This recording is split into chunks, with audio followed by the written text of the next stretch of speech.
Are you moving me right now? Andrew. What? You have a thing. Yep, saw that coming. See? My book is upside down. I grabbed it the wrong way. And tried to read it. I tried to read it. I was like, what's that? Weird. Okay, so the first book that I finished. Is that right? Hello everybody, my name is Kelsey and we're about to get very, very nerdy with Christmas.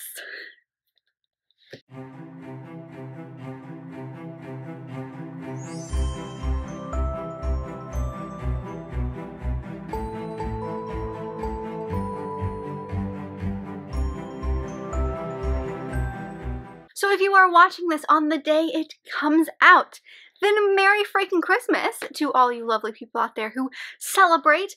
If not, if you're watching a little bit later, I hope you had a fantastic Christmas. But I thought to wrap up this kind of week of Christmassiness, I was doing a nice kind of fun Christmassy vlog.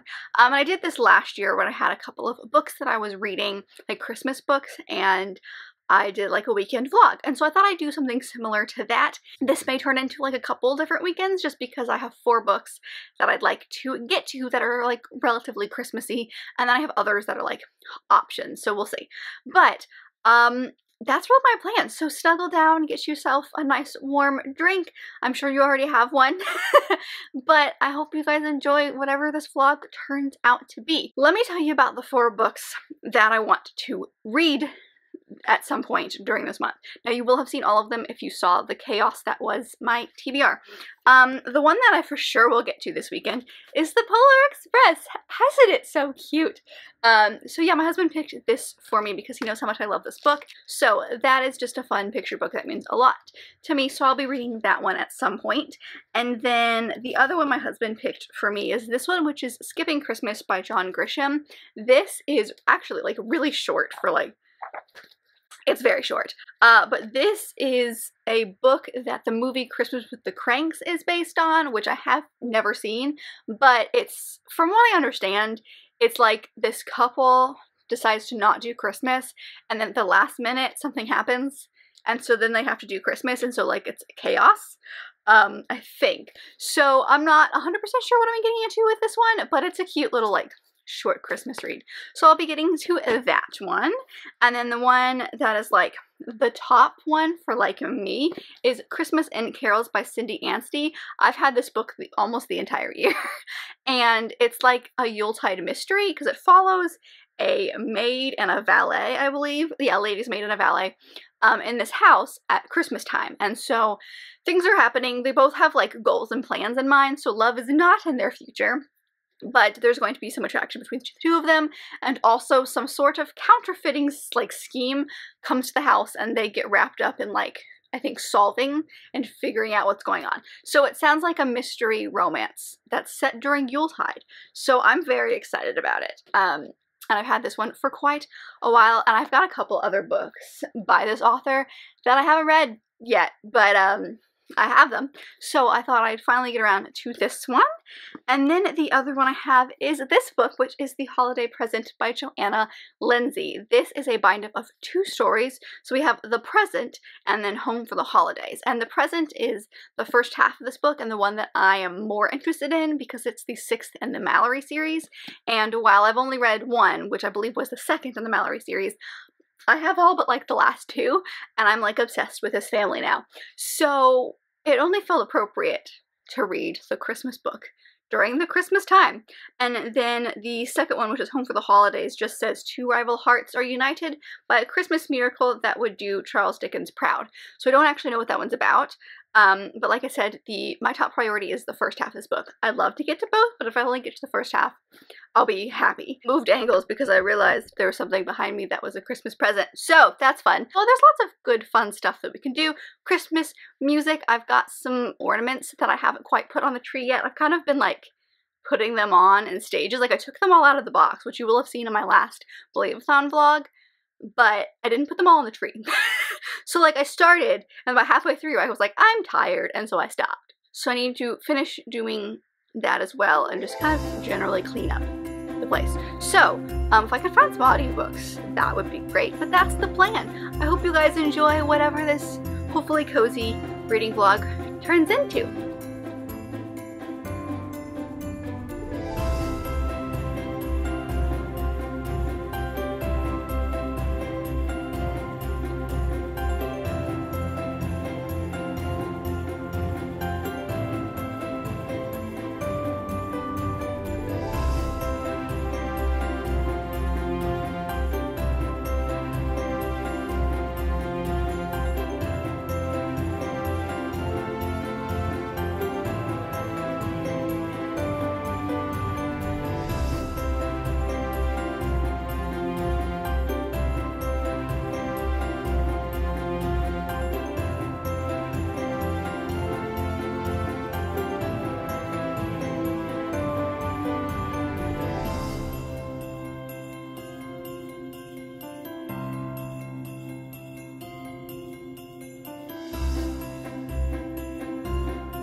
So I thought that even though the lighting in this room is not great, this would be kind of a fun little place to end off this reading vlog coziness all around. So I have a hardcore sucked at keeping you up to date on kind of my reading, because this was supposed to be a weekend, maybe 2 weekends of a vlog, and this became like 3 full weeks. So I'm here to wrap up all of the books I read, because I did end up reading all 4 plus 1 that I wanted to read this kind of for this vlog. So I think technically the first book that I finished wasn't even one that I mentioned at the start of this video, because in theory this video would have been done before I got around to that one. But it is Once Upon a Winter's Eve by Tessa. Now this is a Christmas novella that takes place in Spindle Cove, which is a 5-book series that I have just started with my lovely friends Taylor and Brooke, as I've talked about it a lot, but we are doing a buddy read of all of the Tessa books. So we read the first book at the very beginning of the month, and then we read the novella around kind of this past weekend, so like the weekend before Christmas. And so this is what I ended up reading or finishing first, and it was super cute. I think I ended up giving it like 4.5 stars. There were a couple of things about it that were kind of iffy. Like there was just some things that some of the characters did that I felt like were out of character for them. Now it's a novella, so there's not a whole lot of development there, but there was a couple iffy things that, like, when I first finished it, I was like, the 5 stars for sure. And then we were talking about it and I was like, oh, actually maybe not 5 stars. But basically this follows our main character. I believe her name is Violet. She lives in Spindle Cove, and Spindle Cove is this small kind of seaside town that has been nicknamed Spinster Cove, and it's thought of like women who are kind of wallflowers or basically socially anxious or like don't conform to society's norms would go there to kind of get away. And so it follows Violet on, I believe it's Christmas Eve or Christmas Day. It's like around there. She's at a Christmas party, and this man comes in like staggering, and he is kind of like hurt. I don't know exactly remember what happened to him, but he was bleeding from the back of his head, and he is like from an opposing like he's on the wrong side of this war that's going on, and she recognizes him as being from her past. And so like they have like a whole night of like trying to get him out, and also like the two of them talking about, you know, the issues they had in the past. It was super cute. I really loved it. It's the Tessa writing and Tessa story that I wanted the first book to be. So it was cute. I was very happy. 4.5 stars. And then I finished the first half of The Holiday Present by Joanna Lindsey. I think I mentioned this before, but this is a bind-up of 2 separate stories. I only got to the first one, which is called The Present, and it is the 6th in the Mallory series. Now, this one was very good. I ended up giving it 4 stars. Is it the most amazing thing I've ever read? No. And I will say, it's kind of like a prequel of sorts, where like you learn about like the great-grandmother of the Mallorys and how there's rumors that she's a gypsy, and so you kind of learn her story. So the entire Mallory clan has kind of come together for Christmas, and they find this present that just miraculously appears. And so they open it and they find that it is this book of, you know, letters and writings from this quote-unquote gypsy and her husband, and they've put it all in a book for future generations.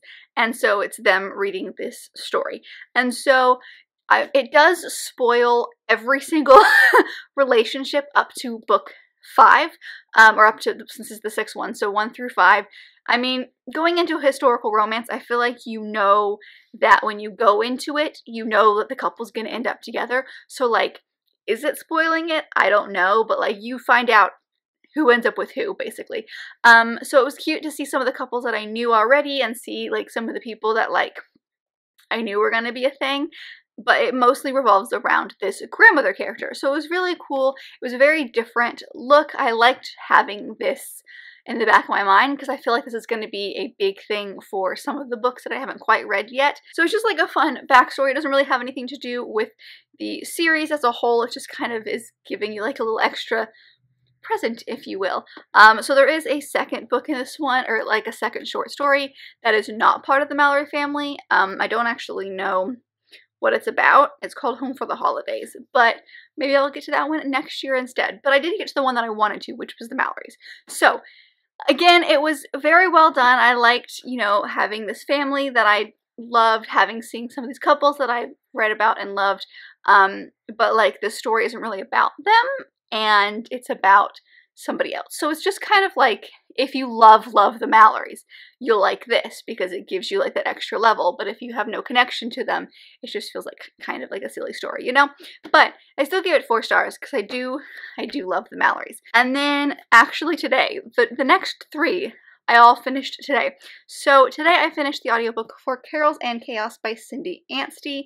This, I think I ended up giving 4 stars, but like it just scraped 4 stars. This is got a lot of things in it. It's got mystery, it's got danger, it's got romance.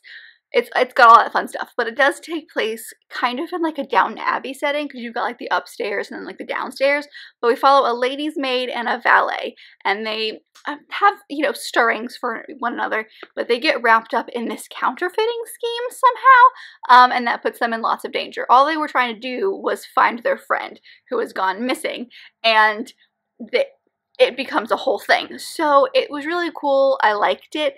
I didn't love it as much. Like, it had its moments. It was still really good. I'm still glad I read it, but it was really weird because it felt like the first half was really focused on like creating these characters, creating the 2 main characters, the love interests that like the entire story follows, but it doesn't really set up the mystery element as much, just kind of like hints at it, and then all of a sudden the second half just like hardcore focuses on the mystery element, and like the romance parts are there, but like they're not important, you know, like they're just kind of like in the background, and you're just like wholly focused on like the mystery and the danger parts of the story, and it felt like 2 halves of the story that could have been interwoven a little bit better, and it just wasn't. So, you know, am I going to read more things by this author? Of course. I definitely have 2 other mystery kind of books, so I know what I'm getting into, but it does have that kind of like Downton Abbey feel because I think of that upstairs downstairs situation. So I'm sitting here and I'm reading this and I'm feeling like I'm reading these like 2 characters. Like, I have 2 characters specifically from Downton, Anna and Mr. Bates. Like, that's who I think of when I read the story. But it was still really cute. I still really enjoyed it, but it's definitely a YA book. It's not as steamy as, like, you know, the Mallory series and like the Joanna and Lindsey books and Tessa and stuff. So like maybe reading it right after some hardcore like historical romances wasn't the best option because it did kind of fall flat in that department, but it was still good. It's good for people who don't like a lot of smut and want like a little extra level of plot to it. So I thought it still scraped 5 stars. Scraped 4 stars. It still did get like me on the edge of my seat, especially near the end, but just generally kind of like okay. I then finally, after like, I swear, 3 weeks of reading Skipping Christmas by John Grisham, I finally finished Skipping Christmas by John Grisham. So this is like the smallest book on this whole freaking thing, and it took me 3 weeks, and it's because I didn't make the time to sit down and read it. But this basically follows a married couple, Luther and Nora, and their daughter has gone off to, I don't remember where, but she's kind of like part of the Peace Corps, maybe, and she goes off to this 3rd world country, and I'm not even sure it says, now that I'm thinking about it, but they send her off at the very beginning of the book, and she's not going to be home for Christmas that year, and so they're like, basically the husband like calculates how much Christmas costs and realizes it's a lot of money, and if they took a cruise instead that leaves on Christmas Day, since their daughter's not going to be there, then they can save a ton of money. And so he convinces his wife to do it, so they don't participate in anything Christmas.